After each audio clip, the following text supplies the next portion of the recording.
안녕하십니까. 한옥석 소장입니다. 자, 시장이 한 주를 거치면서 많은 변화를 보이고 있습니다.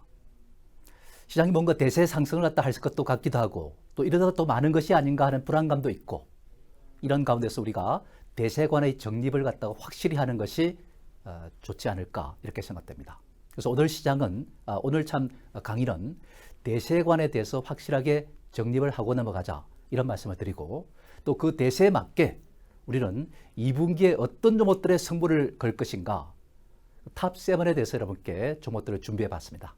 자, 지금부터 하나씩 한번 살펴보도록 하겠습니다. 자, 일단 이제 우선 시장에 대해서 자세하게 한번 살펴보고 가도록 하겠습니다. 대세관이 어떻게 될 것인가에 대해서는 시장의 어떤 여건을 갖다 잘 참고하시면서 그 여건의 변화를 갖다 잘 읽어놔야 되겠죠. 또 그 여건이 시사하는 바가 무엇인지 이것에 대해서 우리가 확실하게 짚고 넘어가야 되지 않을까 싶습니다. 자, 먼저 이 중국을 제외한 국가들, 이러한 국가들이 신고가를 갖다가 이뤄가고 있다. 이런 말씀을 드릴 수 있겠습니다. 중국을 제외한 다른 국가들, OECD 국가들은 대부분 이제 상승 기조를 갖다 유지하고 있다. 또 동아시아 국가들도 중국을 제외하고는 다 올라가고 있다. 이렇게 말씀을 드릴 수 있겠죠.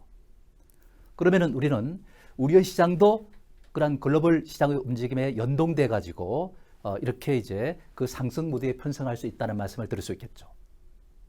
중국 시장과의 차별화가 상당히 중요합니다. 우리는 경제적으로 일단 중국과 밀접한 관계를 갖고 있습니다. 수출이 세계 1위로 일단 차지하고 있습니다. 중국이 26%를 차지하고 있죠. 미국이 2위를 차지하고 있는데 미국은 12% 정도밖에 안 됩니다. 중국의 절반도 안 됩니다. 그만큼 일단 경제적으로는 중국과 밀접한 관계를 갖고 있기 때문에 사실 우리의 시장 자체가 중국하고 연동돼서 움직이는 경향이 좀 많았습니다. 근데 중국의 정시는 위축되어 있는 상태에 있고 우리의 시장은 코스닥 지수가 지금 20년 만에 최고치를 치고 있는 상태에 있고 1000포인트를 돌파해 놓고 있습니다. 또 코스피도 지금 3200포인트 이 도전을 갖다 하고 있다는 사실도 알 수가 있겠습니다. 우리의 시장이 중국과 연동되어 있지 않다는 것은 매우 다행스럽다. 이렇게 이제 말씀을 드릴 수 있겠죠.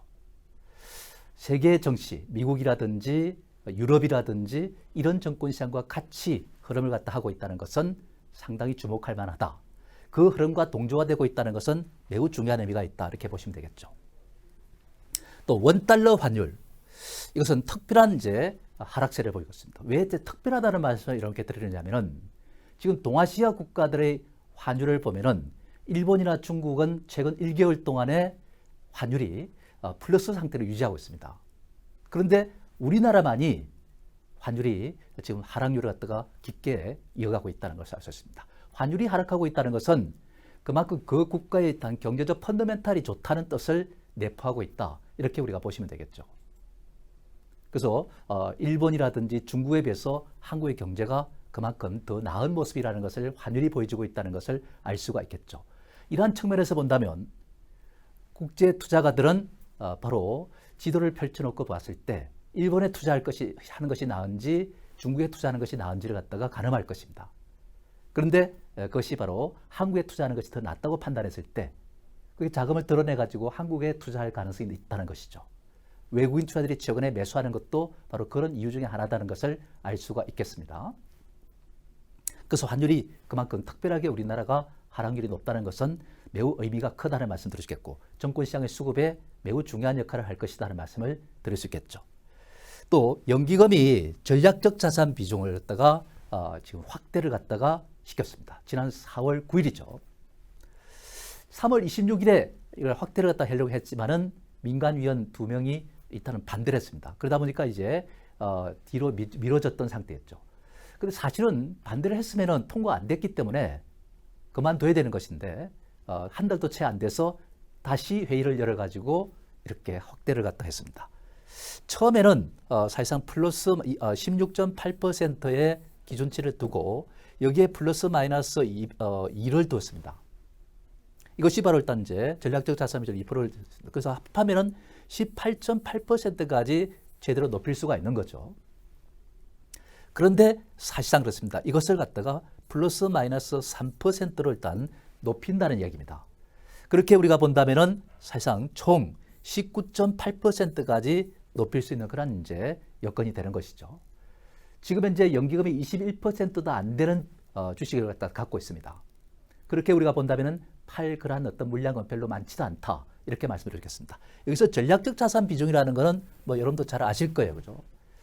이 정도 유지를 16.8%를 유지한다 하더라도 사실상 그렇습니다. 금액이 주가가 올라가 버리다 보면은 또 내리다 보면은 가격을 갖다 기준으로 삼기 때문에 오버되고 또는 이제 과락되고 이런 양상이 나타나겠죠. 그 유도리를 갖다 둔다는 그런 뜻이죠. 그걸 갖다가 좀 높인다는 그런 뜻이기 때문에 사실상 실질적으로 주식 비중이 높아지는 형태와 같다 이렇게 우리가 봐야 되겠죠. 그죠? 또 공매도를 갖다가 일단 이제 재개를 하는데 이 5월 3일에 일단 여러분들 재개를 합니다. 근데 공매도를 재개한다고 했을 때 우리가 뭐 크게 부정적으로 볼 필요가 없을 것 같아요. 좀 이따 제가 자세하게 이러한 내용들에 대해서는 제가 설명을 드리도록 하겠습니다. 그래서 일단 이제 내용들을 갖다 우리가 보면은 수급적인 측면에서 본다면 시장의 여건은 굉장히 좀 양호하다 하는 말씀을 드릴 수 있겠고요. 우리의 펀더멘탈이 좋다는 것은 우리 기업들의 실적이 그만큼 좋아진다는 그런 뜻이 담겨있고 실적이 좋아지다 보면은 결국 수익성이 그만큼 좋아지는 것이기 때문에 그로 인해서 주가가 상대적으로 저평가되고 가치를 갖다가 볼 때 수익 가치 차원에서 보면은 주가가 올라가야 될 이유가 생기는 것이죠. 하나하나 한번 살펴보도록 하겠습니다.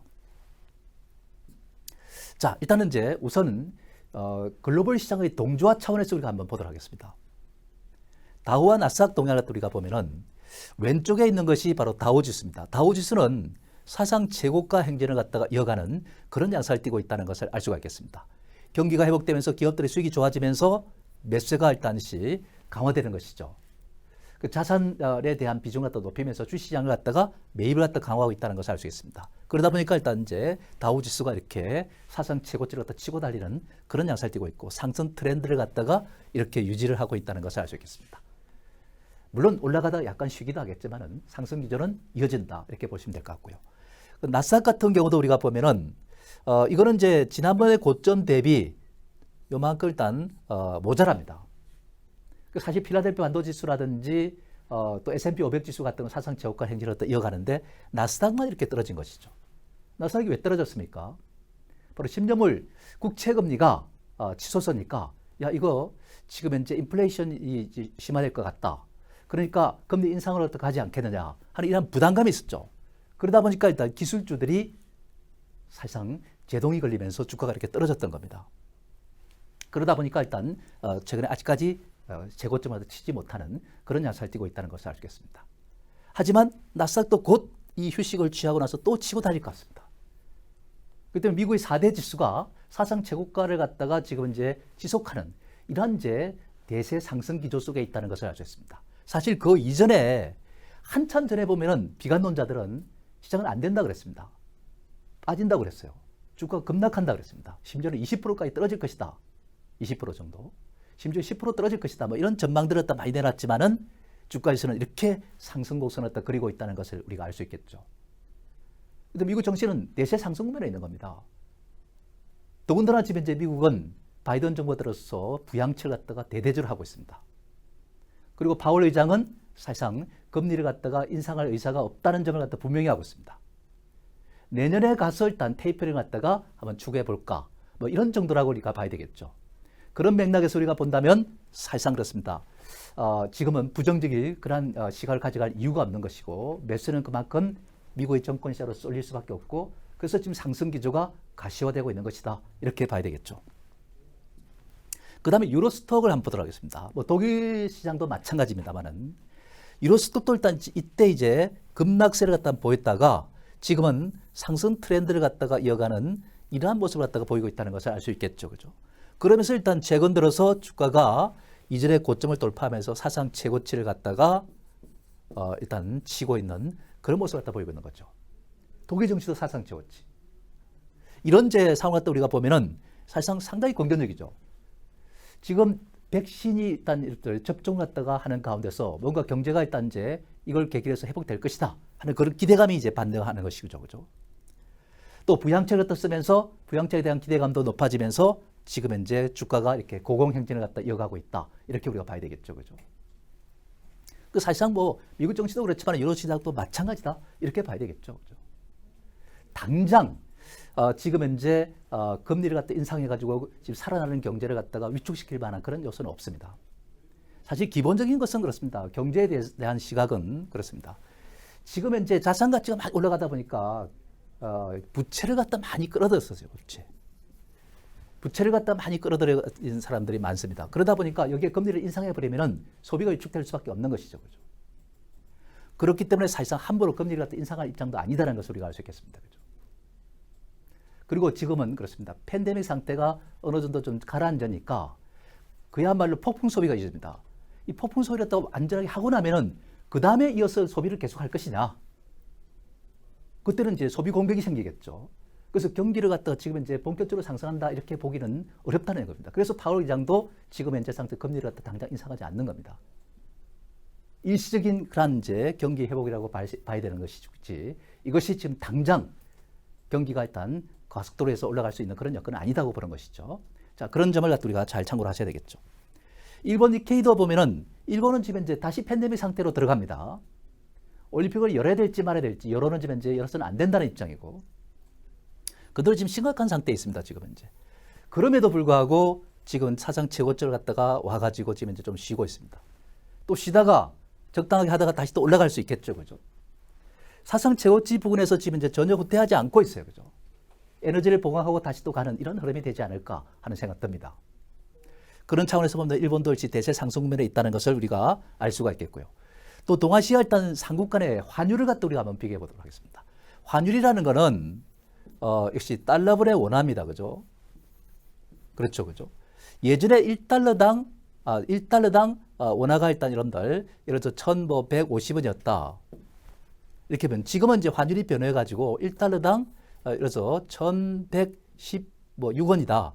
예를 들어 이렇게 된다면은 환율이 떨어진 거죠. 그죠? 떨어진 겁니다. 그런데 과거에는 1,150원을 주고 1,150원을 주고 1달러로 바꿨는데 지금은 1,116만 주면 6만 주면서 1달러를 바꿀 수 있으니까 원화의 가치는 올라간 것이고 달러의 가치는 떨어진 셈이죠. 이렇게 되면 원화의 가치가 올라갔기 때문에 한국의 수출 제품의 가격이 올라가니까 아무래도 수출은 일단 여건이 안 좋습니다. 교육 조건이 악화되는 상태를 보이고 있습니다. 그러나 자본시장에 있어서는 그렇습니다. 외국인 투자들은 원화 자산에 대한 선호도가 높을 수밖에 없겠죠. 원화 가치가 올라가기 때문에. 원화 자산은 바로 주식이고 채권이고 부동산이고 그렇습니다. 그때 한국 주식을 갖다 매수할 수 있는 그러한 여건이라고 우리가 봐야 되는 거죠. 그죠? 이런 제 관점에서 우리가 보면은 예사롭지가 않습니다. 근데 여기서 우리가 한번 보시면은 지금 현재 왼 위에 있는 요것이 바로 일단 중국 위안 환율입니다. 요게 바로 일본 N달러 달러 환율이고 여기가 바로 원달러 환율이에요. 그죠? 자, 이런 걸 우리가 비교해 보면은 원달러 환율은 지금 현재 1% 가까이 떨어져 있어요. 한 달 동안에. 그리고 N달러 환율은 지금 0.4% 올라 있고 좀 위안달러도 0.65%가 일단 올라 있는 상태예요. 원달러 환율만 유달리 일단 이렇게 떨어져 있는 상태예요. 최근 한 달 동안에. 이것이 시사하는 바는 뭘까요? 바로 일단 여러분들 한국의 펀더멘탈이 그만큼 양호하다는 그런 뜻이다. 이렇게 우리가 봐야 될 것이고 외국인 투자자 입장에서 봤을 때 중국 주식을 팔아가지고 한국 주식으로 일단 바꿀 수도 있겠죠. 또 일본 주식을 팔아가지고 한국 주식을 또 사러 들어올 수도 있겠죠. 이런 상태이기 때문에 사실상 그렇습니다. 한국에 일단 외국인 투자들이 매수가 몰릴 수밖에 없는 것이고 그것으로 인해서 한국의 수급 상황이 좋아지면서 주가가 올라가는 겁니다. 최근에 일단 지수가 3,200포인트를 바라보고 또 코스닥 지수가 바로 여러분들 1,000포인트를 넘어서고 하는 이 이유가 외국인들이 샀기 때문에 이러한 현상이 나타난 거 아니겠어요? 그때 이러한 이제 환율을 갖다 보면은 사실상 한국이 특별하다는 것을 우리가 느낄 수가 있습니다. 그렇기 때문에 한국의 시장은 외국인의 주도 속에서 지금 상승 행진을 갖다 이어가는 그런 대세 상승이라고 우리가 볼 수가 있는 것이죠. 자, 그런 측면에서 우리가 봐야 됩니다. 그런데 이 중국 상해와 홍콩 상생지수는 지금 현재 어떤 상태냐면은 과거 고점에 비해서 있지 않습니까? 지금 낮은 상태를 유지하고 있어요. 지금 이제. 예전에 홍콩은 그렇습니다. 일본이나 한국이나 비슷하게 움직였습니다. 근데 홍콩 증시는 왜 중국하고 일단 이렇게 같이 움직입니까? 바로 일단 이제 예전에는 역시 이 체제를 갖다가 이제 인정을 했던 상태인데 지금 중국은 지난번에 일단 양해를 통해서 바로 일단 홍콩을 갖다가 한국가로 일단 취급하고 체제도 역시 바로 일단 공산주의 체제로 일단 바꿔버린 거죠. 그러다 보니까 미국이 홍콩에 주어졌던 그런 경제적 이득을 갖다가 없애버렸어요. 그러다 보니까 이제 홍콩은 완전히 중국에 예속된 이런 이제 상황을 갖다가 이제 보이고 있는 상태입니다. 그러다 보니까 지금 이제 홍콩도 중국 시장과 같이 비슷하게 움직일 수밖에 없는 거예요. 그죠? 그래서 사실상 홍콩이 만약 중국에 예속되지 않았고 영국력으로 있었다면은 사실상 지금 일본이나 한국처럼 미국처럼 신고가 돌파하고 날아갔겠죠. 그죠? 그리고 대만 정시는 또 일단 글로벌 정시와 함께 같이 대세 상승을 이어가고 있습니다. 그래서 중국에 일단 적을 두고 중국을 등지고 있는 국가들, 그런 국가들은 대세 상승 국면에 있는 것이고, 반대로 중국과 연동되어 있는 이런 국가들, 이런 지역은 사실상 주가가 이렇게 신고가 돌파하지 못하고 소외되어 있는 겁니다. 이거 중국은 여러분 아시겠지만은 기업에 대해서 일단 공산주의 체제다 보니까 지나치게 관여를 많이 합니다. 그러다 보니까 일단 외국인 투자들이 이걸 볼 때 그게 투자하고 싶은 마음이 안 납니다. 또 어떤 상황에 점이나 할지 모르니까. 그렇지 않겠어요? 그래서 중국 시장에서 빼고 홍콩 시장에서 빼가지고 바로 한국 시장으로 올 수가 있는 것이죠. 중국은 또 부채가 굉장합니다. 3월에 일단 보면은 2월에 비해서 일단 위안 부채가 사실상 100%가 증가하는 이런 양상을 띠고 있습니다. 이렇게 부채가 급속도로 증가하면은 이건 사실상 썩은 경제입니다. 부패가 심한 거죠, 그죠? 그런 상태에 있기 때문에 사실상 중국에 대해서 투자하고 싶은 마음이 없습니다, 사실은. 글로벌 자금들은. 그런 상태에서 투자를 갖다 하고 싶은 생각도 없는 것이죠. 그래서 또 아까도 환율도 봤지만은 중국이 지금 이제 경제적 긴축 정책을 갖다가 좀 유지하고 있는 상태다 보니까 이것으로 인해 가지고 일단 이제 경제를 제동을 걸다 보니까 지금 현재 갈 수가 없는 것이죠. 그리고 미국하고 중국하고 있지 않습니까? 굉장히 대립각을 심화시키고 있습니다. 정치적으로, 군사적으로도 그렇죠. 이념적으로 그렇죠. 경제적으로도 그렇죠. 이런 상태이기 때문에 모든 서방 국가와 주변 국가들에서 일단 압박을 받는 이런 양상을 띠고 있고, 중국이 스스로 고립화를 갖다가 지금 현재 자초한 상태다 보니까 지금 현재 이 중국 시장이 좋은 흐름을 갖다 보일 수가 없는 것이죠. 중국 시장이 이렇게 위축된다는 것 자체가 바로 상대적으로 한국이나 대만이나 일본이나 이런 국가들에게는 상당히 유리하게 작용하는 것이죠. 그러니까 우리의 시장으로서는 외국인이 매수에 들어오고, 그로 인해서 일단 글로벌 정시와 동조화되는 것이죠. 외국인 투자 입장에서는 미국과 유럽, 그 다음에 동아시아 국가들 중에서 이념이 일단 민주주의 체제를 갖고 있는 국가들, 이런 국가들은 미국과 일단 동조화되면서 올라갈 수밖에 없는 것이고, 중국과 궤를 같이 하는 이런 시장은 바로 일단 이렇게 조정권에 머물 수밖에 없는 것이죠. 한쪽이, 거대한 시장 한쪽이 약화되면은 시장은 분명히 그 반대편의 주식으로 일단 올라갈 수밖에 없습니다. 중국과 한국은 바로 대체제 관계에 있다. 이렇게 우리가 볼 수 있습니다. 대체제 관계라는 것은 경쟁제입니다. 한쪽이 안 좋으면은 다른 한쪽이 쾌재를 부르는 것이죠. 은행이 있는데 옆에 은행이 망했다면은 바로 그 고객들이 다 우리 은행으로 또 올 겁니다. 그죠? 이런 개념을 안고 있기 때문에 사실상 중국의 그러한 어떤 시장 위축은 한국에는 굉장히 유리할 수밖에 없는 것이고, 상대적 개념으로 우리의 시장은 그만큼 좋을 수밖에 없다. 이렇게 우리가 볼 수 있는 거죠. 그죠? 자, 그런 상태에서 일단 이제 국민연금은 전략적 자산 비중을 갖다 상향 조정합니다. 일단은 기존의 목표 비중은 16.8%고 기존 전략적 자산 비중 2% 줄였는데 4월 9일 전략적 자산이 3%로 일단 저를 확대하면서 최대 19.8%까지 가능합니다. 총 843조 중에서 주식이 177조입니다. 21.3%를 갖고 있는데 지금은 좀 더 줄었을 거예요, 아마. 그래서 일단 비중 축소 요인이 제거됐기 때문에 역시 이전에는 연기금이 주식을 자꾸 팝니다. 그리고 투신사에다가 일단 배분해 놨던 그런 주식까지도 회수를 하다 보니까 투신사도 팔 수밖에 없는 거예요. 그죠? 그러다 보니까 일단 수급적으로 매우 괴로울 수밖에 없고, 이들이 팔면은 그들이 갖고 있는 주식을 팔다 보니까 개인 투자자 입장에서는 연금 왜 이렇게 주식을 팔아치워? 그 팔아치우다 보니까 내가 갖고 있는 주식이 안 올라가. 그러다 보니까 일단 결국은 이러한 회의를 갖다가 운영 회의를 갖다가 하게 됐고, 그것으로 일단 이름들 이렇게 전략적 자산 비중을 갖다가 3%로 일단 확대를 하게 된 계기 아니겠습니까? 그래서 이런 상황 속에 있습니다. 그래서 결국은 연기금이 더 이상 팔 수 있는 상황이 아니기 때문에 이 또한 수급적으로 일단 숨통이 트이는 겁니다. 외국인 투자들이 매수할 수 있는 상황에다가 연기금이 또 매수할 수 있는 상황에서 기관 투자가들이 지금 현재 팔 상황이 아니라면은 거대한 일단 이러한 주체 세력들이 매수를 할 수 있는 여건이 조성됐다면은 시장은 역시 부정적일 수가 없는 것이고 상승 기조로 갈 수밖에 없는 여건이죠. 그렇죠? 그런 흐름이라고 볼 수 있겠습니다. 그리고 최근에 일단 우리 시장에서 금리 동향을 갖다 보시면은 회사채도 마찬가지로 일단 여러분들 지금 1개월 전 대비 3개월 전 대비 하락률을 갖다 기록하고 있습니다. 금리가 떨어지죠. 그죠? 국고채를 갖다 보면은 단기도 보면은 이제 1년짜리는 3개월 전 대비 일단 낙폭이 크고 그죠? 이것도 큽니다. 수익률이 떨어지고 있습니다. 다만 이제 중장기로 보면은 3개월 전 대비는 이렇게 많이 올라 있습니다. 근데 이제 1개월 전 대비 많이 빠지죠. 그죠? 전일 대비 또 빠지고 이런 양상을 띠고 있다는 것을 아시겠습니다. 그리고 일단 우리가 10년물 국고채를 갖다 이렇게 보면은 지금 어떻습니까? 1개월 전 대비 많이 떨어지고 있는 상태죠. 그죠? 최근에 미국 시장에서 10년물짜리 국채 일단 수익률이 올라가면서 인플레이션에 대한 부담감이 커지다 보니까 금리를 인상할 것이다. 이런 불안감이 있었는데 우리도 마찬가지 흐름이었습니다. 그러다가 최근 들어서 일단 여러분들 이렇게 달라지고 있어요. 지금 이제. 여러분들은 이런 이제 금리를 갖다 우리가 생각한다면 우리가 채권 가격이라는 거는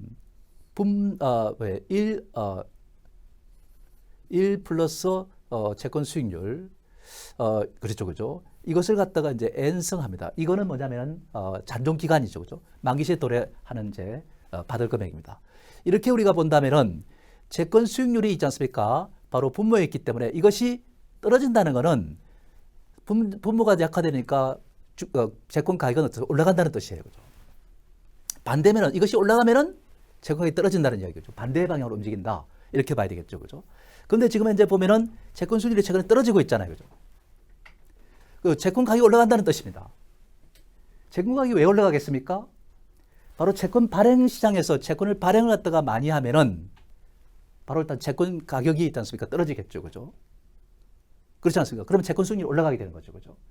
발행을 많이 한다는 것은 바로 앞으로 일단 경기가 좋아질 것이기 때문에 지금 자금 조달을 하기 위해서 세사채 발행할 때 많이 한다든지 이렇게 되는 거 아니겠어요? 그죠? 그렇게 되는데 지금은 그 반대로 있지 않습니까? 기업들이 발행을 안 한다는 뜻이에요. 자금 조달을 안 한다는 뜻입니다. 그때 앞으로 경기 흐름에 대해서 자신을 못 한다는 뜻이죠. 그죠? 그런 상태에서 일단 정부가 판단했을 때 채권 수익률이 이렇게 떨어지는 상태 속에서 금리를 갖다 인상할 여건이 아니죠. 그래서 한국은행 입장에서는 사실상 그렇습니다. 금리를 갖다 당장 인상할 의사가 없다는 입장입니다. 그래서 시장의 수급이 좋아질 수밖에 없는 그런 여건이라고 우리가 봐야 되는 거 아니겠어요. 그죠? 자, 그런 점에서 보면은 금리 인상을 갖다가 할 상황이 아닌 그러한 여건을 갖다가 보여주는 것이 바로 금리 동향이다. 이렇게 보시면 될 것 같고요. 이런 상태라면은 우리는 시장은 상당히 자산에 대한 투자 비중이 높아질 수밖에 없는 것이고 그것이 바로 일단 주가 상승으로 이어질 수 있다. 이렇게 우리가 말씀을 드릴 수 있는 거죠. 그죠? 공매도 재개를 갖다가 이제 5월 3일 이제 한다고 하는데 이 공매도도 그렇습니다. 공매도 대상이 코스피 200종목들, 코스닥 150종목들 이러한 우량주를 일단 제한하고 있습니다. 이런 종목들은 여러분들 아시다시피 외국인이라든지 또는 기관이라든지 이러한 어떤 것이 존재들이 일단 여러분들 선호하는 종목들 아니겠습니까? 그죠? 이러한 주체들이 선호하는 대상들입니다. 우량주를 선호하는 대상들입니다. 근데 그걸 갖다가 함부로 일단 것이 공매도를 친다? 위험한 사고죠. 그죠? 그때는 함부로 일단 공매도를 갖다 할 수 없는 겁니다. 그때는 지들이 일단 치고받고 놀지언정 우리 개인 투자 입장에서는 사실상 그렇습니다. 그렇게 나쁠 것이 없다는 말씀을 드리겠습니다. 공매도의 활용 주체가 거의 99%가 기관하고 외국인입니다. 그죠? 근데 이러한 어떤 종목들에다가 공매도를 함부로 칠 수 없습니다. 우량주들은 있지 않습니까? 실적이 좋고 그 다음에 주가가 일단 올라가는 이런 상태인데 거기다 공매도를 함부로 칠 수 없죠. 많이 올랐을 때 말이지 주가가 오르지 않은 상태에서 공매도를 치다가는 자칫하면 일단 역공을 받을 수밖에 없다는 얘기죠. 그죠? 그 악재라든지 급등이 없는 한 공매도 위험 요인은 예전보다는 훨씬 가볍다. 이렇게 우리가 봐야 되는 거죠. 그죠? 그래서 이러한 이제 시장 여건을 갖다 우리가 보면은 사실상 그렇습니다. 수급적으로 굉장히 지금 좋은 여건에 있다. 이렇게 봐야 될 것이고 당분간 일단 수급을 제어할 수 있는 요인도 별로 그렇게 크지 않다. 이렇게 봐야 되는 겁니다. 그렇기 때문에 우리는 시장 흐름에 대해서 부정적일 필요가 없다는 말씀을 드리겠습니다. 자, 그렇다면 우리가 코스피 기준으로 대세 파동 같은 우리가 한번 봅시다. 여건이 좋으니까. 그래서 일단 지난 3월에 작년에 3월이죠. 저점을 읽고 나서 일단 충격 파동이 1파동이 오고 2파동이 오고 3파동이 오고 4파동이 오고 그리고 지금 현재 여러분들 이 밴드 수축에서 이제 볼린지 밴드가 확장될 수 있는 상태이기 때문에 5파동의 충격 파동이 전개될 수 있는 겁니다. 우리가 충격파라는 것이 뭔지 이것에 대해서 일단 여러분들 의문점을 가진 분들이 많은데 충격파동은 그렇습니다. 올라갈 때도 5파동으로 구성되는 겁니다. 1, 2, 3, 4, 5. 내려갈 때도 있지 않습니까? 1, 2, 3, 4, 5로 일단씩 일단은 파동을 갖다 거칩니다. 그 5파동으로 구성된 것이 바로 충격파동이에요. 조정파동이라는 것은 3파동입니다. 예를 들어서 올라가다가 여기서 A, B, C로 3파동을 이렇게 조정 거칠 수 있습니다. A, B, C. 그리고 또 하락을 할 때, 하락을 하면서 일단 A, B, C로 이렇게 반대방으로죠. 이렇게 3파동으로 거치는 것이 바로 조정파동입니다. 조정이라는 것을 무조건 빠진다고만 생각하는데 그게 아니고 너무 지나치게 왼쪽으로 가면은 오른쪽으로 돌려야 되고 또 지나치게 오른쪽으로 가면은 왼쪽으로 돌려야 되고 이렇게 이제 여러분들 조절을 하는 뜻이지 이것이 뭐 조정파동에서 꼭 떨어지는 거 아닙니다. 하락 충격파를 거치는 건 다시 반등파동이 이제 오는 것이 맞죠. 그게 바로 조정파동이고요. 또 올라갔을 때는 이제 이렇게 조정을 거치면서 ABC로 이렇게 반락을 하는 것이죠. 그렇죠? 그런 상태에서 우리가 본다면 이게 5파동이 구성되어야 되기 때문에 4파동까지 왔고 이제 볼린저 밴드가 수축이 됐다 확장을 해야 될 거 아니에요. 그죠? 그 확장이 나오면서 충격 5파동이 일어날 수 있습니다. 이 충격 5파동이 일어날 때 지수는 그렇습니다. 약 3,500에서 바로 3,700포인트까지 올라가는 이러한 상승이 나올 수 있습니다. 근데 이거는 소극적으로 본 거예요. 만약에 이 상승 3파동이 있지 않습니까? 굉장히 짧잖아요. 그죠? 1파동에 비해서. 그죠? 짧으니까 우리는 어떤 생각을 가지고 있습니까? 3파동이 엘리어트가 이야기하는데 1파동보다 크다 이렇게 얘기했고 또 3파동에서 연장파동이 나올 수 있다 이렇게 얘기했습니다. 연장파동이라는 건 그렇습니다. 이게 그죠 3파동 중에서 하나, 둘, 셋, 넷, 5개로 가가지고 이거 하나가 합쳐져가지고 이제 3파동을 갖다가 기록할 수가 있는 겁니다. 그 다음에 4파동 조절받고 또 5파동이 또 있을 수가 있는 거예요. 이렇게 공격적으로 일단 볼 수는 있는데 다만 우리가 좀 시장 갖다가 그래도 설령 그렇게 간다 하더라도 일단은 우리가 방어적으로 일단 보고서 이 5파동으로 일단 이어진다고 우리가 보면 될 것 같아요. 그래서 지금 시장은 있지 않습니까? 그래서 이 상승 5파동이 일단 전개되는 중요한 순간에 있습니다. 그 지수는 있지 않습니까? 볼린저 밴드가 수축이 됐다가 확장으로 가야 되고 확장 갈 때 일단 주가가 다이나믹하게 움직여 나가는 이런 모습이 될 겁니다. 그죠? 이러한 어떤 스태틱 상태가 이어지다가 치고 나가죠. 그죠? 치고 나가는 상태가 되는 이제 볼저 상태로 이제 가는 겁니다. 그 상태가 나오면서 일단 주가는 레벨업이 일어나는 겁니다. 여기도 마찬가지였죠. 그죠? 또 스톡 지표도 일단 내려오다가 돌아가죠. 그죠? 이 돌아갈 때 주가가 올라갔잖아요. 그죠?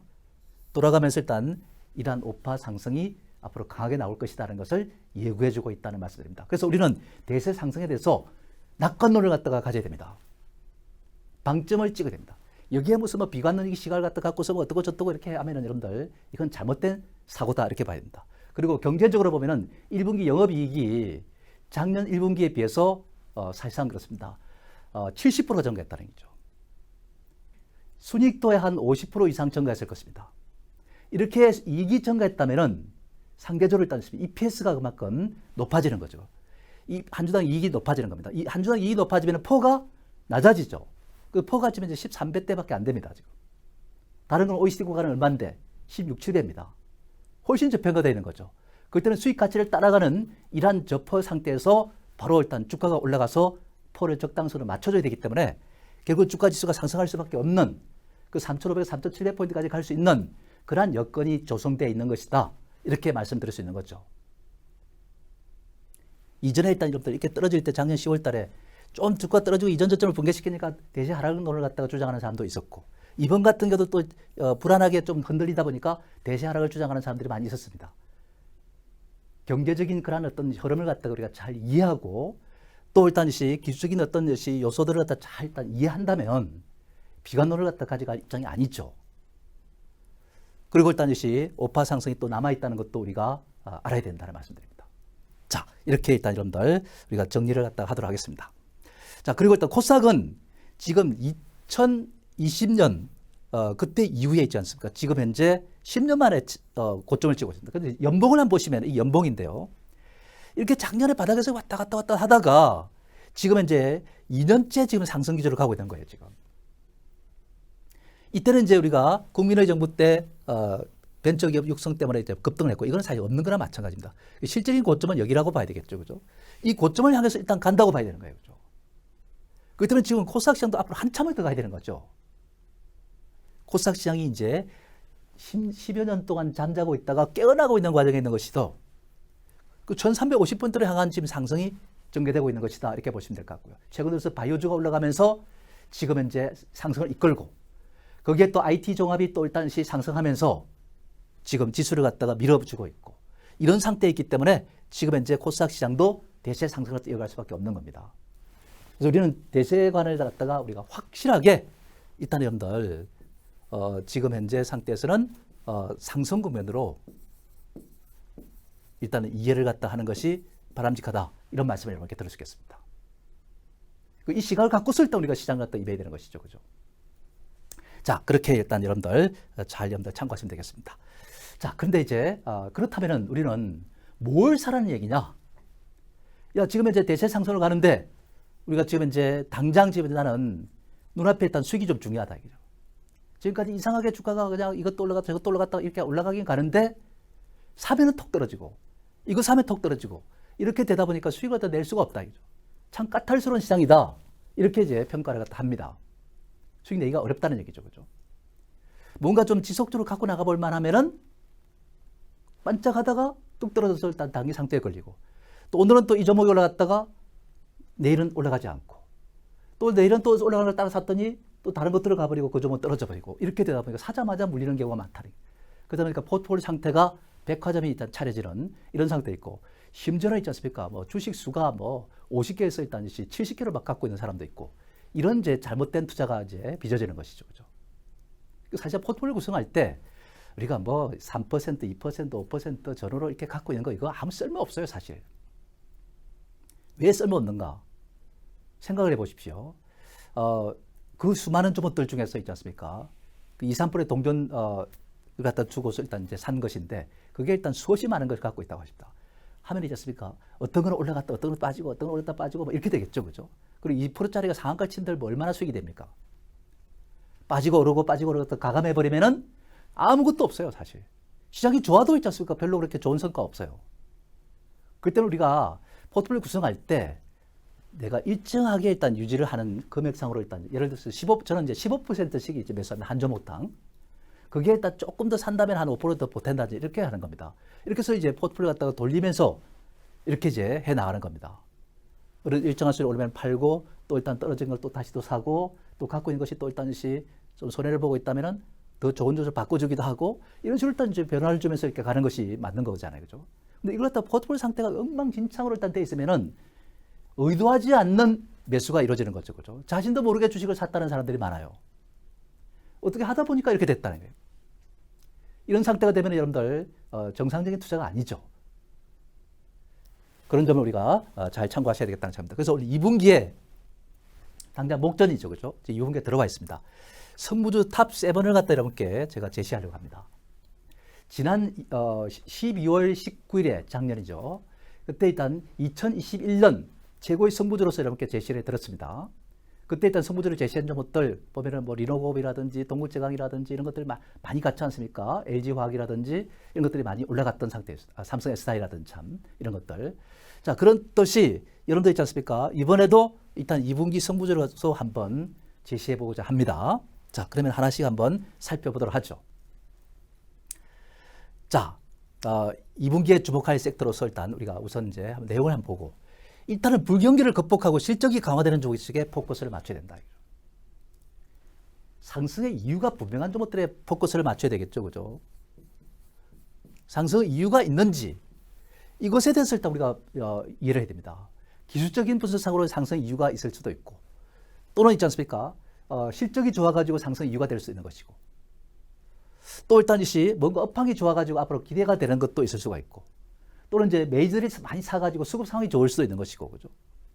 또 미래 성장성이 좋은 종목들이 또 있는 것이고 또는 뭔가 IPO를 갖다 하면서 일단 거기에 대해서 일단 연계가 되어 있는 종목이 있을 수도 있는 것이고 또 업황이 좋은데 어떤 공급 체인을 갖다가 사슬을 이루고 있는 상태 속에서 그게 일단 이제 관여되어 있는 종목도 있는 것이고 뭐 그런 거 아니겠어요, 그죠? 그 시장의 여건에 맞게끔 그게 맞는 종목들을 갖다 찾아내 가지고 투자를 하는 것이 맞겠죠.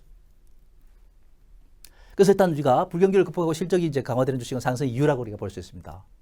근데 이왕이면은 실적이 좋다 하더라도 서프라이즈 상태, 놀랄 만큼의 일단 실적을 갖다가 기록하는 종목들. 이런 종목들이 일단 좋은 것이죠. 그죠? 그 턴어라운드주에 포커스를 맞춰야 된다. 보통 턴어라운드주를 보면은 뭐 적게는 있잖아요, 여러분들. 한 150%에서 많게는 막 700, 800%까지 올라갑니다. 턴어라운드라는 것은 뭡니까? 일단은 요게 이제 브레이크 포인트라고 한다면은, 이렇게 된다면은, 실적이 이제 경기가 안 좋아서 이렇게 악화되다가, 요렇게 일단 여러분들, 일단은 이제 돌아서는 경우도 있습니다. 이것도 턴어라운드입니다. 어떤 거는 이렇게 쭉쭉 내려와가지고 적자 상태로 들어갔다가 이렇게 돌아서는 것도 있어요. 그죠? 어떤 것이 나은가? 적자로 들어와서 돌아서는 것이 더 주가가 많이 올라갑니다. 최악의 상태를 갖다가 극복했기 때문에 주가, 그 다음에 이 하락할 때 적자로 들어가니까 얼마나 주가 많이 빠졌겠습니까? 근데 그게 흑자로 돌아간단 말이죠. 좋을 수밖에 없죠. 그죠? 그렇기 때문에 이런 이제 불경기에서 효경기로 돌아서게 서는 순간에 이렇게 일단 실적이 턴을 한다는 기업들은 당연히 우리가 관심을 둬야 되는 겁니다. 그리고 실적이 서프라이즈 상태, 실적이 경기가 안 좋아가지고 어려움을 겪었다가 서프라이즈 상태 된다는 것은 경쟁 기업들을 따돌린다는 뜻이에요. 그죠? 그래서 일단 이제 매출도 늘어나고 이익도 늘어나면서 경쟁 기업들이 갖고 있는 점유율을 갖다 뺏어오는 겁니다. 그러니까 안 좋은 여건인데도 불구하고 실적이, 매출이 늘어나고 이익이 늘어난 거 아닙니까? 원래 경기가 좋을 때는 이렇게 이제 이 업황 내에서 A, B, C, D 관련주들이 종목들이 이제 경쟁을 하면서 이렇게 유지가 되어 왔어요. 그 점유율이 이만큼입니다. 근데 경기가 안 좋아져가지고 이렇게 경제가 이렇게 쪼그라들었잖아요. 그죠? 그러니까 이 상태에서 이만큼은 이제 없어져 버린 겁니다. 그죠? 그러니까 기업들은 이걸 가지고 먹고 살아야 되는데 이게 지금 이제 가지고 부족하다는 말이에요. 그러다 보니까 경쟁이 치열해지다 보니까 A 회사가 신제품을 갖다 했는데 소비자들 인정을 받아가지고 매출이 팍팍 튑니다. 그럼 다른 업체들은 매출, 뭐가 되겠습니까? 바로 일단 점유율이 줄어들겠죠. 그죠? 근데 A라는 회사는 점유율이 늘어나면서 매출이 늘어나는 거 아니겠습니까? 그렇기 때문에 경기가 안 좋은 상태 좋아질 때 이렇게 실적이 서프라이즈 상태, 매출이 증가하고 이익이 증가하는 기업들은 당연히 관심의 대상이 되는 겁니다. 그 실적주에 우리가 실적주는 지금과 같은 이 여건에서는 우리를 속이지 않는다. 이렇게 우리가 보시면 됩니다. 그리고 업황이 이제 뚜렷하게 개선되는 종목들, 이런 종목들에 일단 주목을 해야 되는데 그 중에서 리더주가 있습니다. 그 업종을 이끄는 종목들이 있는 거죠. 거기에 일단 우리가 포커스를 맞춰야 되는 것이고, 역시 이런 것들 종합적으로 봤을 때 메이저리 이거는 이제 펀더멘탈 상으로도 좋고 업황도 앞으로 좋아지고 기업들 이익도 앞으로 좋아지다, 이렇게 이제 보다 보니까 메이저리 이제 사러 들어오는 종목들이 있습니다. 이런 종목들에 포커스를 맞춰야 되겠죠.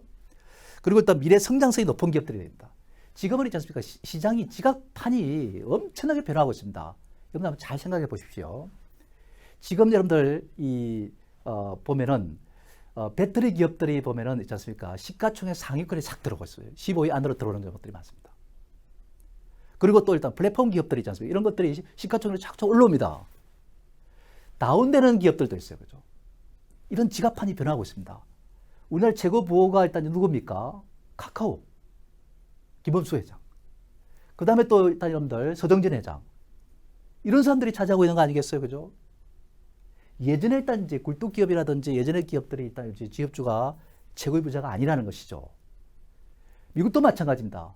바로 일단 일론 머스크 부자 상위권에 일단 들어오고 있습니다. 이런 이제 중요한 순간에 있습니다. 지갑판이 변하면서 이렇게 유니콘 기업들 10년 이내에 바로 일단 1조 기업을 달성하는 기업도 있습니다. 이런 기업들이 일단 여러분들 상장이 개시가 되고 상장하다 보니까 가치가 올라가고 이러다 보니까 지금 이제 폭발적인 상승을 타고 있는 거죠. 그렇지 않습니까? 그죠? 이런 이제 순간에 있다는 것을 알 수 있습니다. 그렇기 때문에 이런 종목들만 잘 선택한다면은 분명히 좋은 결과가 있을 것이다 하는 말씀을 드릴 수 있겠죠.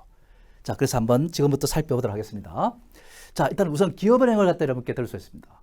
뭐 은행이 무슨 뭐 그렇게 주가 올라갈 수 있겠느냐 하는 생각이 들 텐데 사실 기업은행은 저는 그렇습니다. 좋게 봅니다. 경제가 위축이 됐다가 이제 좋아집니다. 경제가 위축되는 수익성이 안 좋아졌겠죠. 그러다 보니까 주가가 이렇게 많이 떨어질 수밖에 없는 그런 상태입니다. 근데 최근에 경제가 서서히 숨통이 트입니다.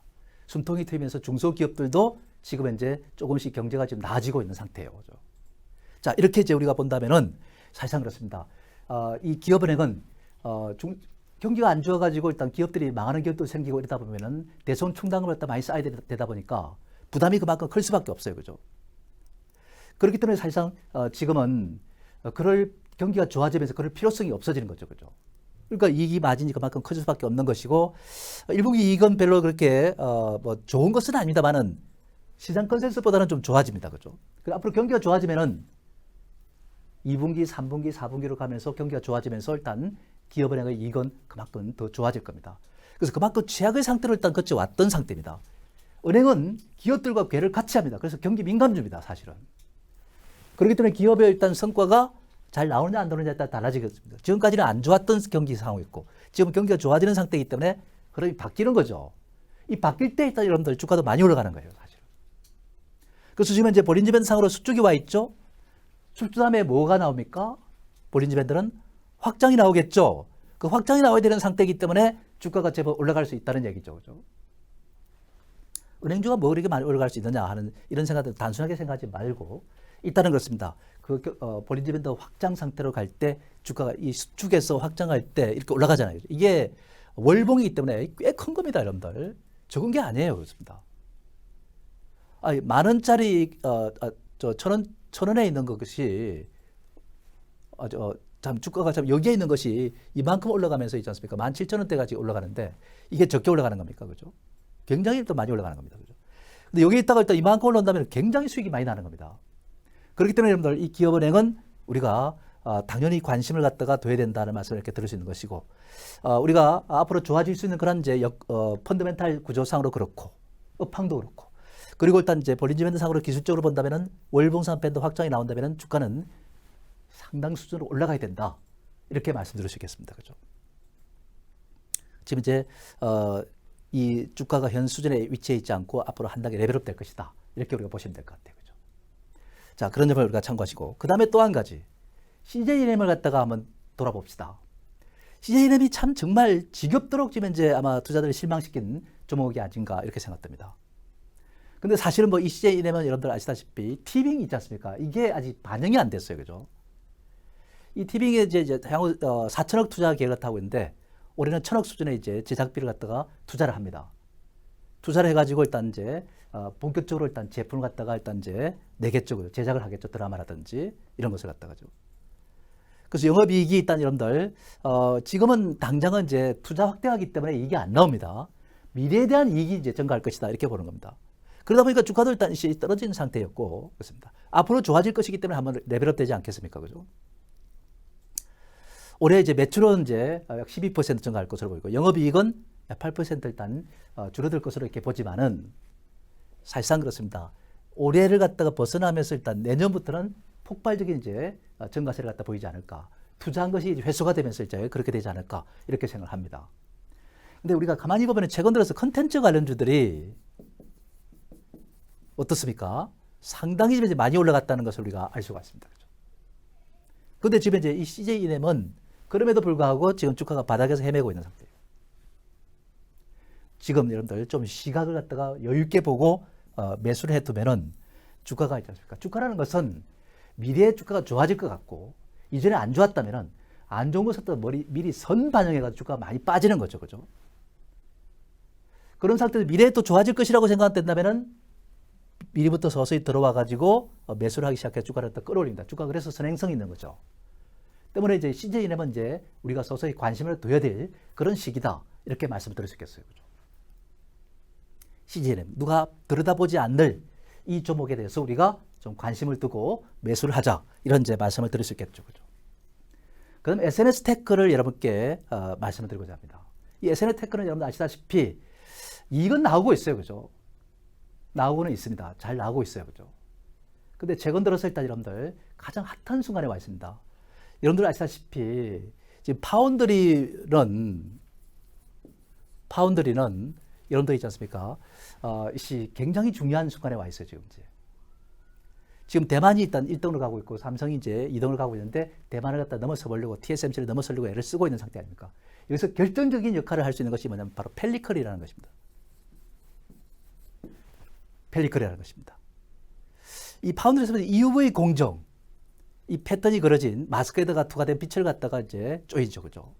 그 마스크에 그려진 회로가 축소돼 가지고 일단 웨이프에 이제 찍히기 때문에 이 오염이 일단 이제 많이 되는 거죠, 오염이.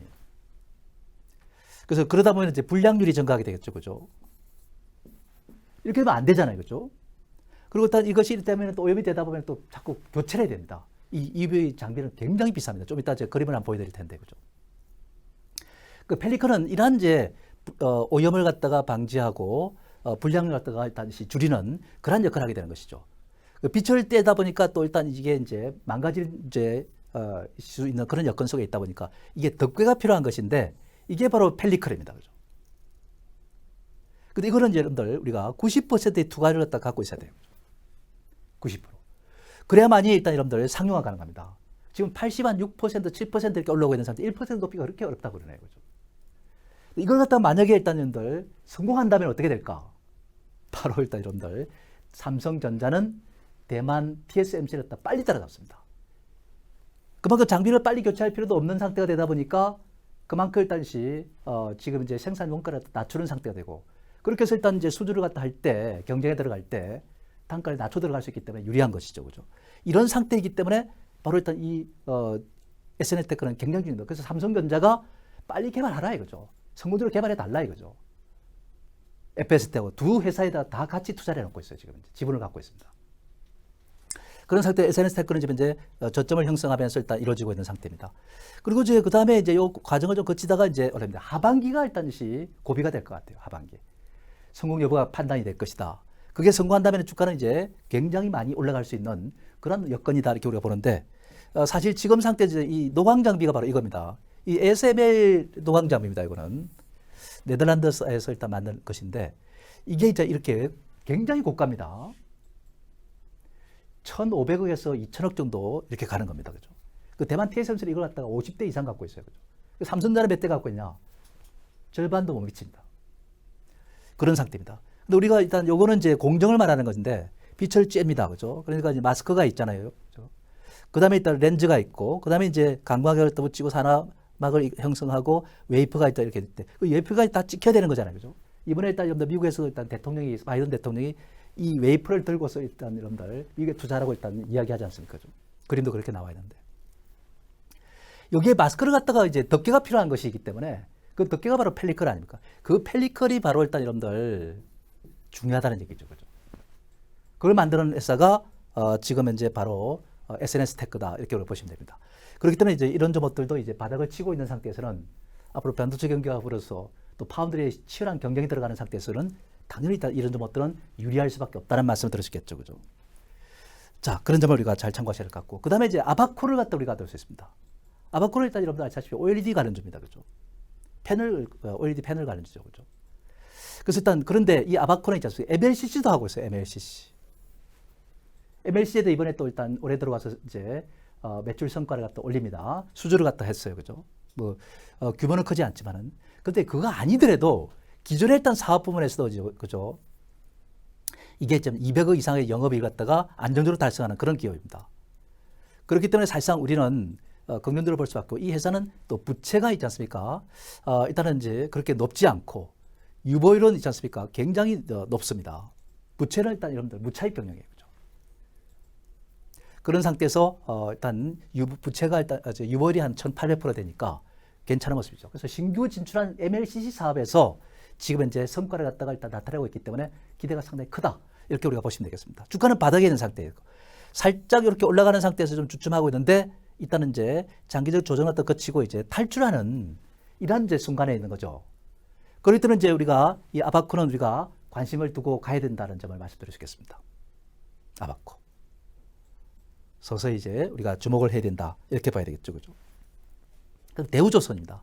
대우조선은 제가 지난번에도 이제 말씀을 드린 바가 있는데 수주가 그만큼 일단 이제 점차 좋아질 겁니다. 지금 라마단 이제 기간에 들어가 있기 때문에 수주가 조금 위축될 수도 있겠지만은 그것이 이제 끝나면은 아마 본격적으로 3분기부터 일단 수주가 본격화 될 겁니다. 그렇게 되면 이제 또 한 단계 레벨업 될 수밖에 없어요, 사실. 그죠? 그 조선조는 있지 않습니까? 1분기에 수주 잔고가 굉장하기 때문에 그에 대해서 우리가 관심을 두고 있어야 된다. 다만 삼성중공업이 좋긴 합니다. 수주도 일단 1분기에 굉장히 좋고. 근데 삼성중공업은 지금 이제 적자 상태가 돼가지고 지금 이제 우리가 이야기하기는 좀 무리가 있는 겁니다. 주가 탄력은 삼성중공업이 더 좋을 수도 있어요. 그러나 우리가 이제 이 대우조선은 흑자 상태를 유지하고 있는 상태이기 때문에 우리가 주목하는데 기술적 분석으로 우리가 보면은 이 저항선이 있고 밑에 지지선이 올라오는데 상가 수렴액이 나와 있죠. 그죠? 꼭지점에 와 있기 때문에 이제 방향이 결정돼야 됩니다. 그 방향은 바로 위로 탈출하는 모습이 되겠죠. 그죠? 그런 점에서 일단 우리가 대우조선도 우리가 주목해야 되고 그 다음에 현대건설을 갖다 이렇게 들 수 있습니다. 현대건설은 여러분 아시다시피 현대엔지니어링 상장을 다 하반기 하죠. 그죠? 지분을 갖다가 거의 48%를 갖고 있는 거니까 이 재평가 이익이 기대되는 상태입니다. 그죠? 그리고 이런 때 지금 이제 본업에서도 보면은 이 지금 이제 매출이 급증하고 있는 상태에 있고 또 국내적으로 보면은 지금 이제 재건축 규제 완화와 더불어서 또 수혜를 받을 수 있는 상태 있고 트렌드가 하락 트렌드에서 상승 트렌드로 바뀌고 있는 상태입니다. 그래서 현대건설도 지금 직전 고점에서 약간 쉬고 있는 상태인데 쉬고 다시 또 상승세로 가는 이러한 모습이 전개될 것 같다 하는 이런 제 말씀을 이렇게 들을 수 있겠어요. 그죠? 타이밍이 중요합니다. 무리한 추격 매수보다는 기술적 분석을 통해서 타이밍을 포착을 잘 해야 되고 이격이 너무 과다하게 벌어져 있는 것들은 있잖아요. 버린집에 벌어져 있는 것들은 이거 하한선이 치게 되면 떨어져야 되기 때문에 매도 신호 나오기 때문에 사면 안 됩니다. 가능한 제시한 종목들 중에서 메이지가 매수를 강화하는 그러한 종목에 우리가 포커스를 맞추는 것이 바람직하지 않을까 이렇게 생각되고 있습니다. 자, 여러분들 오늘은 여러분들 이런 내용들을 때문에 말씀드렸는데 여러분들 있지 않습니까? 앞으로 일단 한수장이 이제 유튜브 방송을 하기 때문에 이 유튜브에 일단 여러분들 들어오시면 됩니다. 그래서 유튜브에서 한옥석이라는 검색창에다 치면은 바로 일단 유튜브 일단시 한수장 그 강의 내용들 갖다가 볼 수가 있습니다. 제가 주중에 일단 월요일하고 수요일 날 이렇게 실시간제 합니다. 그리고 일요일 오전 10시에 또 일단 여러분들 방송을 하게 되고요. 이렇게 이제 하는 것이기 때문에 유튜브로 많이 들어오시기 바랍니다. 그래서 제가 또 유망한 종목들, 투자할 만한 종목들 여러분께 또 제시해드리면서 좋은 성과를 내드리도록 하겠습니다. 자, 여러분들 오늘은 여기까지 하고 마치겠습니다. 한소장, 한옥석을 갖다 치고 들어주시면 됩니다. 한옥석. 자, 그러면 마치도록 하겠습니다. 감사합니다.